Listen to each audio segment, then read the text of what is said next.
Hey there, everybody. This is Kenny. Welcome back to another edition of the Leading from the Middle podcast. This is the podcast for middle managers who want to develop themselves, develop their teams, and improve their results. I got to talk to a phenomenal leader today, Braith Bamkin, who helps others be connected in a disconnected world. He's also an author, a keynote speaker, and he's the executive director of BNI Melbourne Central. That's right, y'all. I have peeps all the way in Australia. But Braith, oh my gosh, what a terrific guest he was.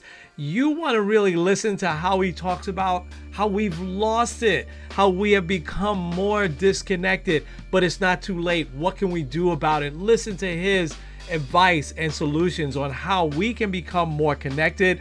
What skills do leaders need that are coming up? And how do you herd cats? And why is that a leadership thing? We're going to talk about it. Let's get at it. This episode is brought to you by Kitcaster.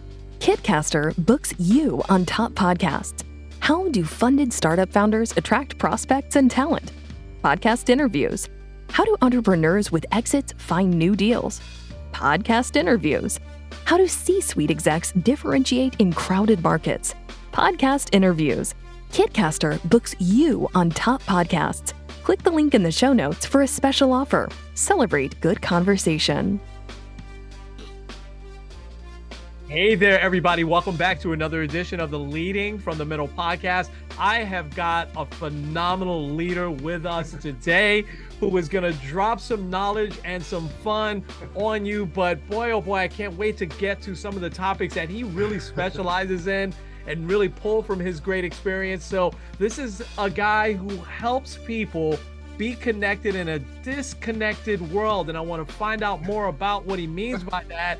He's also an author, a keynote speaker.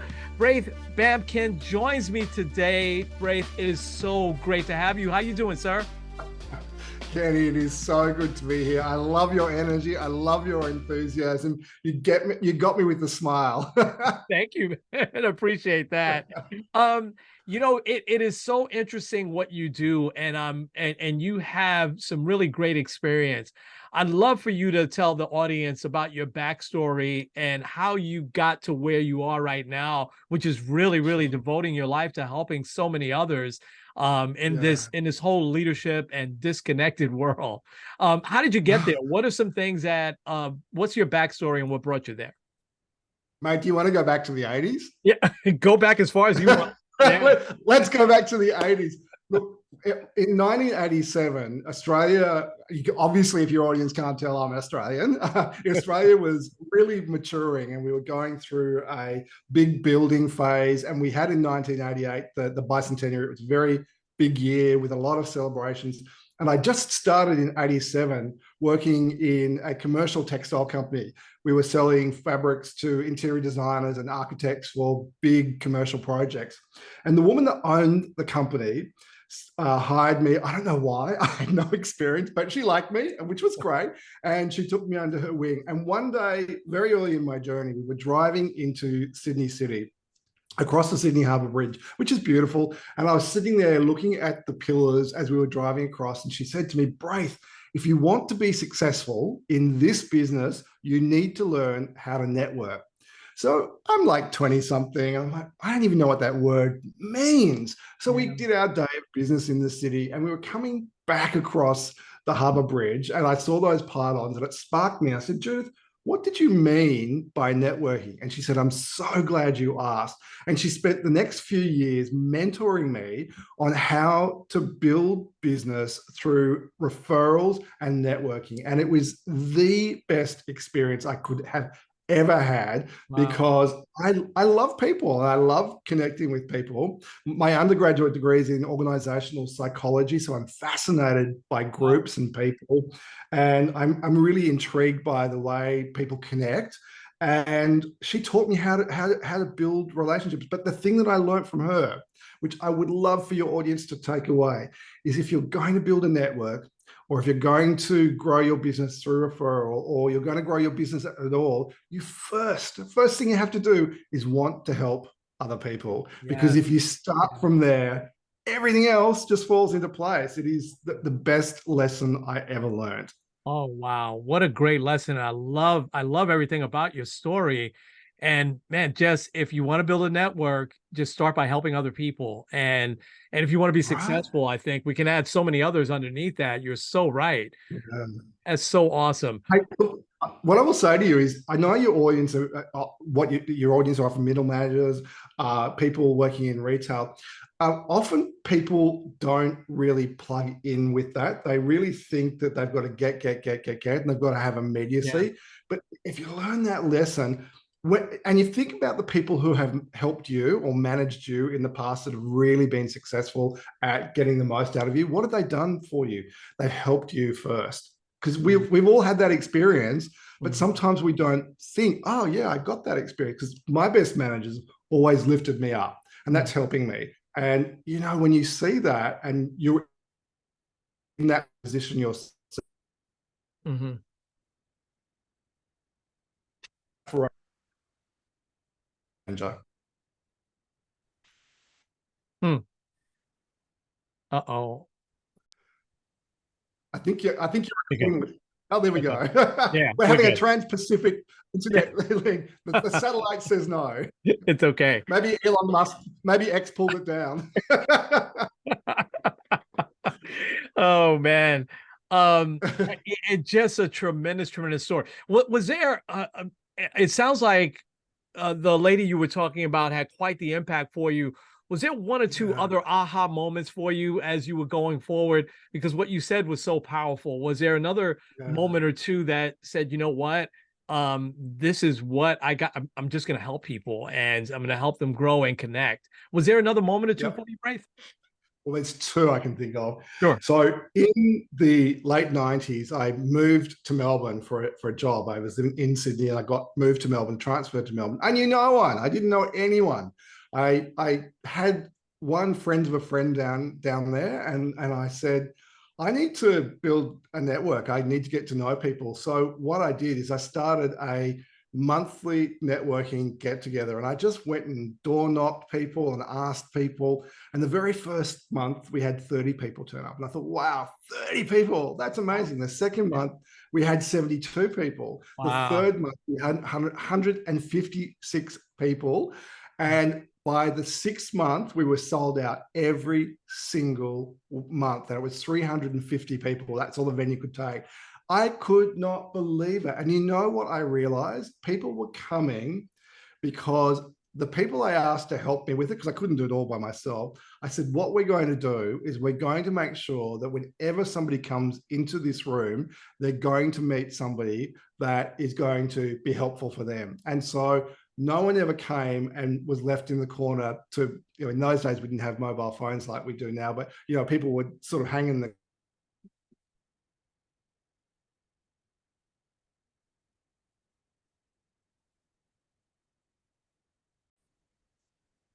Okay.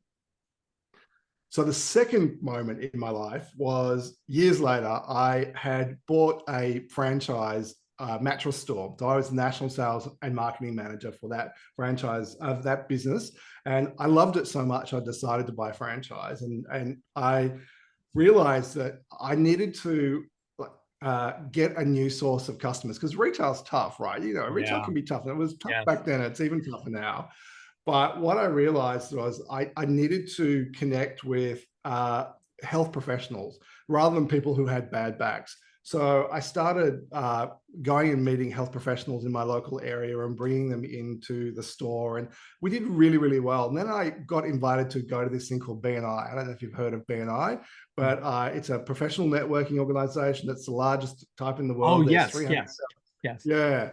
So I went along to that, and I went, oh my goodness, what is this about? This is crazy. I'm like, how do I join? I was like, I found my people. And like, I joined. And anyway, I ended up buying that business. So I'm now the franchise owner of that business in Melbourne.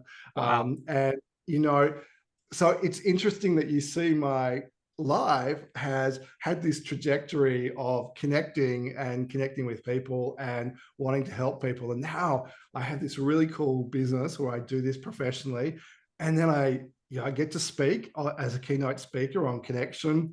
Um, Actually, I'm writing a really cool book at the moment called Busting the Myth of Busy, where I talk about people who are busy are actually, it's actually a disease that we have in ourselves where we think we're busy and we close off to opportunity, because truly busy people who've got a lot going on always have time for you because they Yes, know that connection is possible, right? no doubt, But no doubt. Yeah. yeah, so, Oh, that's you awesome. want something done, ask a Yeah, busy person, yeah, right? that's very true. Oh, I love that. I'm so glad you shared those. I gotta now jump in and ask you about what makes us disconnected. Like how, what makes you say that we're disconnected, that we're in a Yeah. disconnected world? And you've got some great though solutions for it. But first, what's Yeah. made us disconnected? Yeah. Well, when technology started to happen, I mean, I remember standing around a fax machine going, oh, wow, this is going to revolutionize our world. We'll work half as much and we'll make twice as much money. The opposite happened, right? The Yeah. absolute opposite Yeah. happened. And we now work harder and longer than ever. And, wages aren't growing at the same rate that they have been. And at the moment, we've got a bit of a speed hump because of the stuff that's been going on in the world. So I think people are really frantic in a way that they have not been in my lifetime. And I'm getting close to the big 6-0. So I've been around a while. So, it's amazing to see that the more technology we have, the more disconnected we are.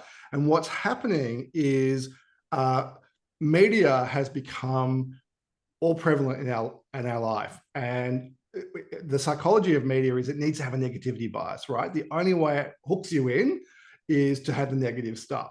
So I did this experiment in the first year of COVID. In Australia, we had a lot of really long, hard lockdowns, and the news was not fun. And I went, I'm going to stop watching the news. I'm going to stop reading it. I'm going to read look at my homepage for, a very short amount of time, once a day, and that's it.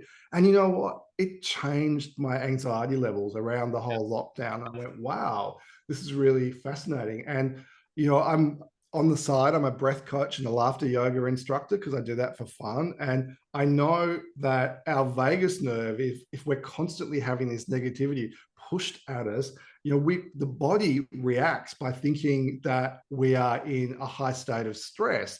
And what that does is it disconnects us. It disconnects us from the world, from the people that we love, and from ourselves. And in a business context, it means that we're not present for our customers, our staff, our teams, the company.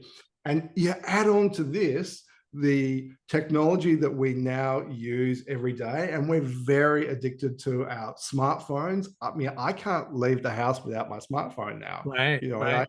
And I'm really mindful of the impact that has on my life. But, I made some choices. So I log out of all of my social media. I only go in intentionally. I have my phone on do not disturb most of the time, and I'm not looking at the internet. I use it now because I need to use it.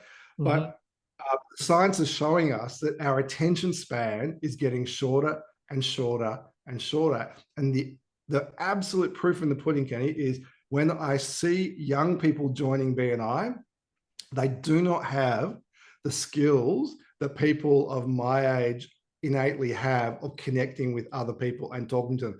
And one of the reasons that they join BNI is because they say, we just simply don't know how to have meaningful, deep conversations that lead into building relationships. Because whether we like it or not, internet or not, we all do business with people we know, like, or trust, right? And if we're not building those deep relationships, it's hard to build that trust.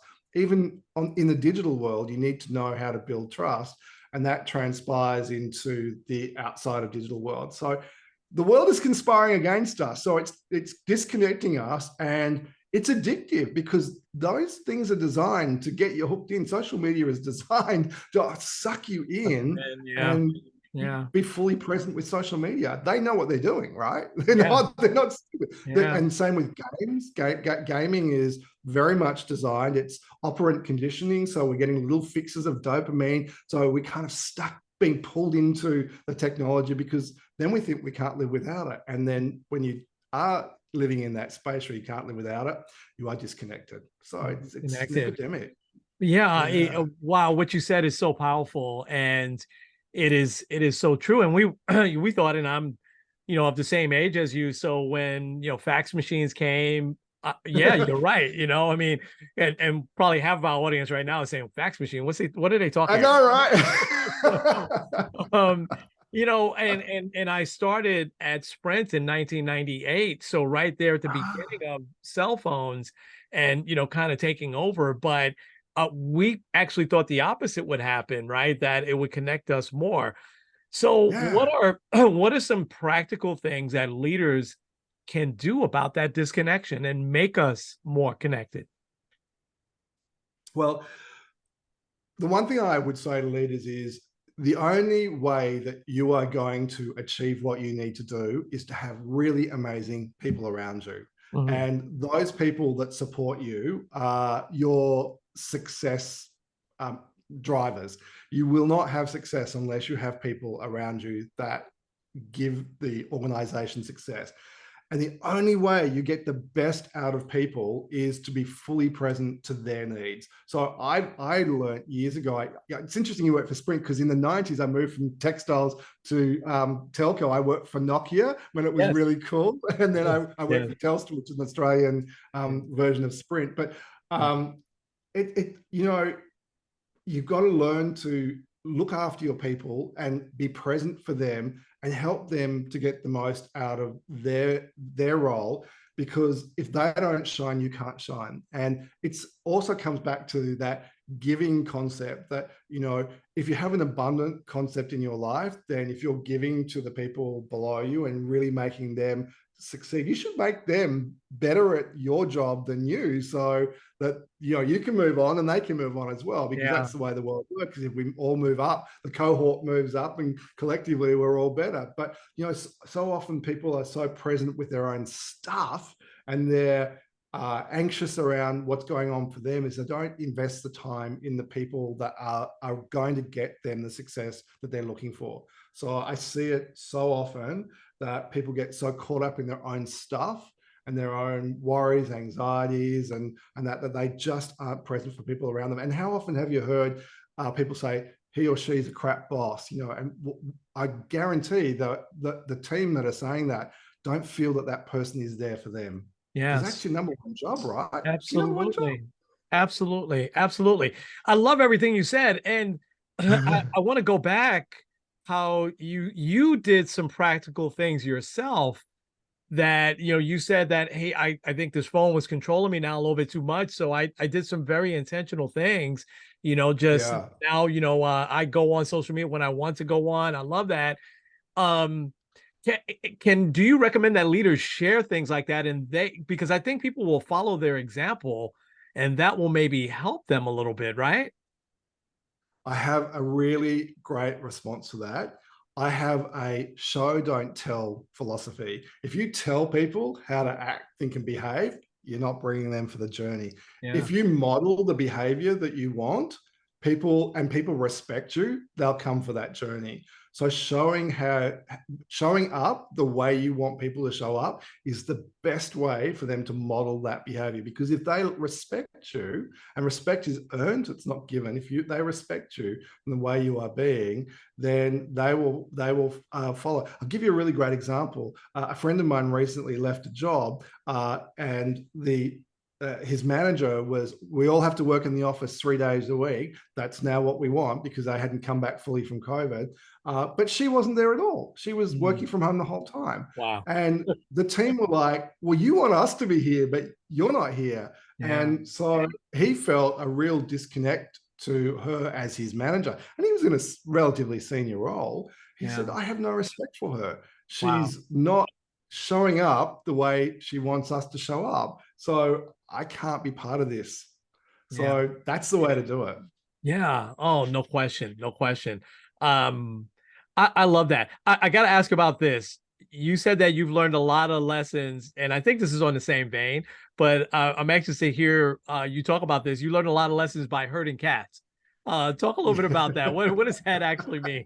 Well, that's one of my keynote speeches, and I love it because everyone asks about it. They're fascinated by the title. So as a franchise owner or business owner of BNI, you're working with a lot of entrepreneurs.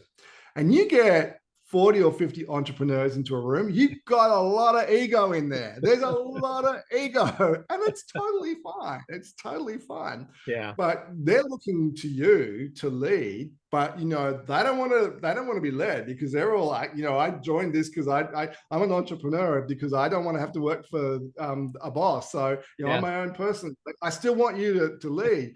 And so what I learned was that bringing people along for the journey is a very fine art, and it is all about letting other people think that they're having their way, but they're really having your way by you showing them and leading them.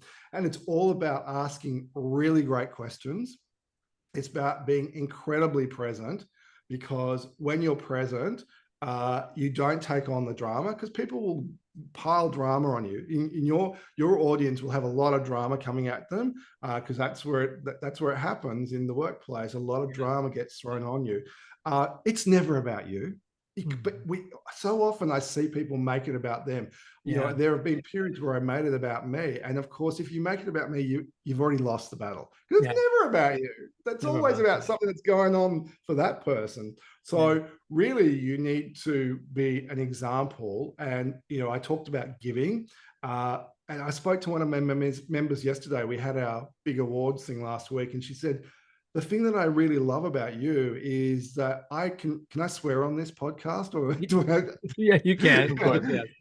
She said, I got to ask that question. She said, I can really tell you give a shit. I don't know if you say that in America. Yes. But that's so, like, and I went, yeah, I do. And and she said, and that's why people like you, because we can really tell that you care. And when people really care, and they know it's about them, and you're there for them. Because in COVID, we moved from live meetings every week to Zoom in a week, and people created a lot of drama around that. They blamed me for the entire COVID crash. I'm like, your fault. mate, I'm running a networking business. I didn't release the bug in China. It's like, I don't have that much power. But people who are entrepreneurs and are looking for, they don't have anyone else that they work for. They're looking for an authority figure to blame, because they need to blame somebody. So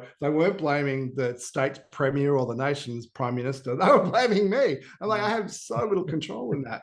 But when they saw that I was turning up and I was present and I was calm and I listened to them, but the key then is to listen, but don't give in, because if you give in to their drama, you've lost.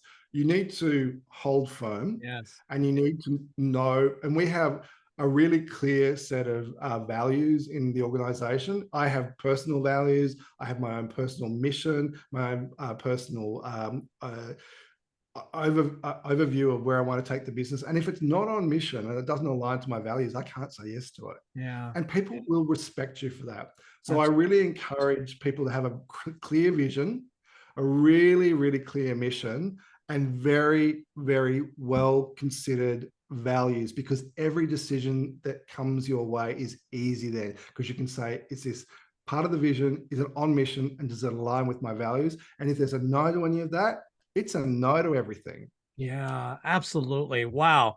I love that. And now I understand the herding cats thing, because I'm thinking about the egos there that, might be in the room, because they probably already had some success, and now you're pulling them all in one direction. But it's great advice that you just gave. This has been amazing. I really want to get one or two more things from you, and this might be a little selfish, but it's for I think a lot of folks as well.